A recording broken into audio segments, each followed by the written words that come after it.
नमस्ते दोस्तों, इन्फोडोस में आपका स्वागत है। पश्चिम बंगाल में ईडी और मुख्यमंत्री ममता बनर्जी के बीच का विवाद अब सड़कों से निकलकर सीधे सुप्रीम कोर्ट तक पहुंच चुका है। आज यानी 10 जनवरी की तारीख में यह मामला देश की सबसे बड़ी खबरों में से एक बन गया है। लेकिन शोर शराबे से हटकर आइए आसान भाषा में समझते हैं कि इस वक्त असल में क्या हो रहा है और यह मामला इतना गंभीर क्यों माना जा रहा है। अब सबसे पहले आज का ताजा अपडेट। प्रवर्तन निदेशालय यानी ईडी सुप्रीम कोर्ट पहुंच चुकी है।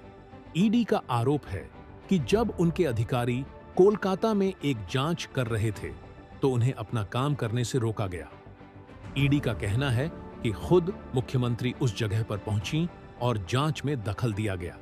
इसी बीच पश्चिम बंगाल सरकार ने भी सुप्रीम कोर्ट में एक कैविट दाखिल कर दी है।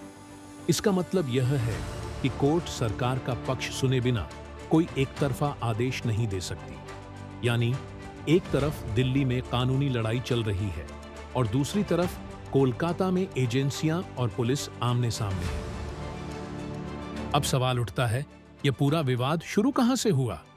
मामले की तारीख थी 8 जनवरी। जगह थी कोलकाता में आईपीएसी का दफ्तर।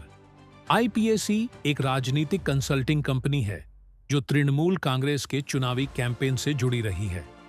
उसी दफ्तर में ईडी की एक टीम जांच के लिए पहुंची थी। लेकिन तभी एक असामान्य घटना हुई। मुख्यमंत्री ममता बनर्जी खुद उस जगह पर पहुंच गईं। किसी राज्य की मुख्यमंत्री का चलती जांच के दौरान रेड वाली जगह पर पहुंचना अपने आप में बहुत दुर्लभ माना जाता है। यहीं से मामले में दो अलग अलग दावे सामने आते हैं। पहला दावा ईडी का है। ईडी का कहना है कि मुख्यमंत्री की मौजूदगी के कारण जांच बाधित हुई। एजेंसी का आरोप है कि कुछ फाइलें और इलेक्ट्रॉनिक डिवाइसेस वहां से ले जाई गईं। ईडी का यह भी कहना है कि यह जांच कोयला तस्करी से जुड़े एक मामले से संबंधित थी। वहीं दूसरा पक्ष ममता बनर्जी का है। उनका कहना है कि ईडी जांच के नाम पर उनकी पार्टी के चुनावी डेटा तक पहुंचने की कोशिश कर रही थी। मुख्यमंत्री का दावा है कि वह अपने पार्टी के डिजिटल डेटा और दस्तावेजों की सुरक्षा के लिए वहां पहुंची थीं। अब बात करते हैं इस पूरे घटनाक्रम के नतीजे की। कोलकाता पुलिस ने ईडी अधिकारियों के खिलाफ एफआईआर दर्ज की है। इन एफआईआर में चोरी और जबरन घुसने जैसे आरोप लगाए गए हैं। यानी जो एजेंसी जांच के लिए गई थी अब वही पुलिस जांच के दायरे में आ गई है।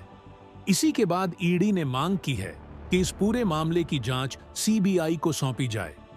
यहीं से मामला और पेचीदा हो जाता है, क्योंकि सवाल सिर्फ राजनीति का नहीं है। सवाल यह भी है कि क्या किसी मुख्यमंत्री का जांच के दौरान सीधे दखल देना संवैधानिक रूप से सही है? और दूसरी तरफ यह सवाल भी उठता है कि क्या केंद्रीय एजेंसियां अपने अधिकारों का सही तरीके से इस्तेमाल कर रही हैं? इन सभी सवालों का जवाब अब सुप्रीम कोर्ट के पास है। फिलहाल मामला अदालत में विचाराधीन है और किसी भी पक्ष पर अंतिम फैसला आना बाकी है। जैसे ही इस केस में कोई नया अपडेट आता है, हम आपको सबसे पहले जानकारी देंगे। देखते रहिए इन्फोडोज।